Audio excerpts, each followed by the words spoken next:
Welcome to Deep Sea Science. If you like to swim or dive down in the water, you may have noticed a feeling in your eardrums. That feeling is called water pressure. The way it works is the deeper you go, the more the pressure you feel from the water, the weight of the water above you. So the further down you go, the more pressure you feel. Now here's the crazy thing.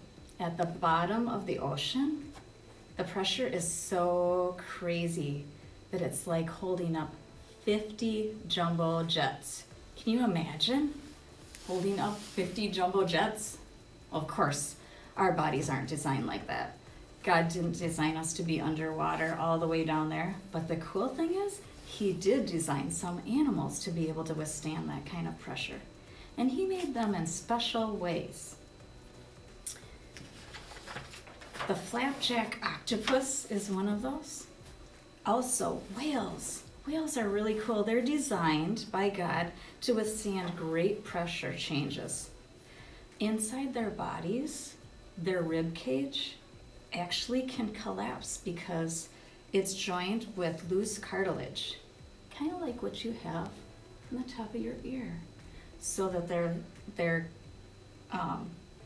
rib cage can collapse and then it doesn't break. Now, if we go down in the water like that, our bones would just snap. They also have lungs that are designed to collapse under the great pressure, which allows them to hunt at depths of 7,000 feet. What's even more amazing is that God knows where every one of those creatures is. He designed them, and He knows what they're doing every second of the day. He's everywhere at the same time. He is not part of His creation, but He is with His creation. He's with us everywhere all the time. Now, as we watch this demonstration, you're going to see the effects of pressure crushing a can. When you see it, think about our incredible God who created pressure and created all the different animals that could withstand pressure. Please don't try this at home. We're going to use boiling water and you could get burnt. All right.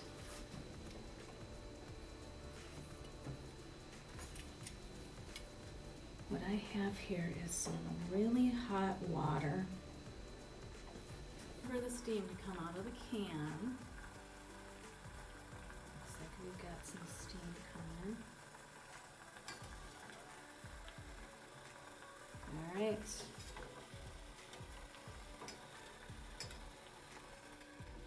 Ready?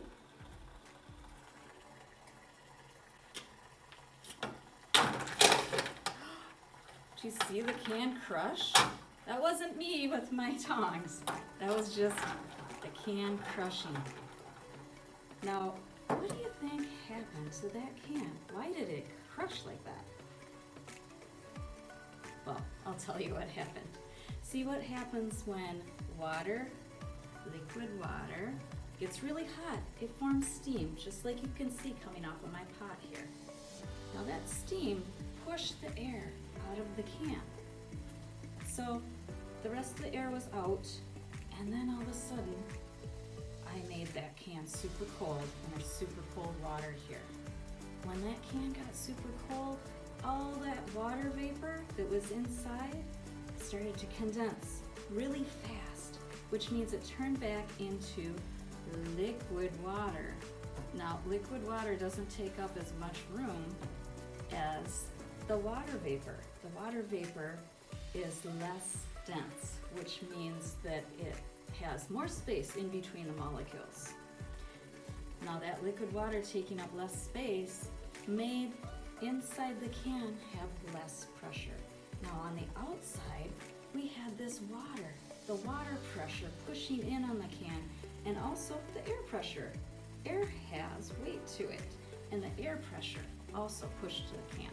So all the forces from the outside of the can and not having anything to push back inside make the can crush.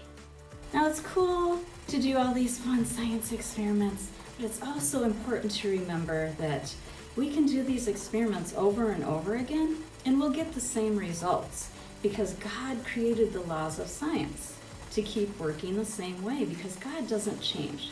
It's important to remember that. He's always the same.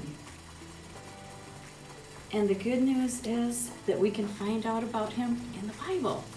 He wants to have a relationship with us. And if you don't have a Bible, you can just call the church or text the church and we'd be happy to give you one.